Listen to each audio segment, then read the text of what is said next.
அனைவருக்கும் வணக்கம். தினம் ஒரு திருக்குறள்.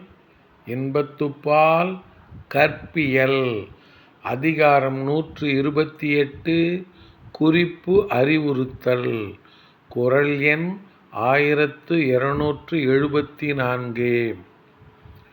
முகை முக்குள் உள்ளது நாற்றம்போல் பேதை நகை முக்குள் உள்ளது ஒன்று உண்டு.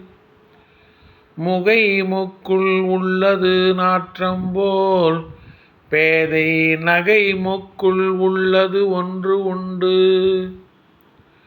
மலரும் அரும்பில் அடங்கியிருக்கும் மனம் போல காதலியின் புன்முறுவலில் அடங்கியிருக்கும் உள்ள குறிப்பு ஒன்று உண்டு. மலரும் அரும்பில் அடங்கியிருக்கும் மனம் போல காதலியின் புன்முறுவலில் அடங்கியிருக்கும் உள்ள குறிப்பு ஒன்று உண்டு. நன்றி, வணக்கம்.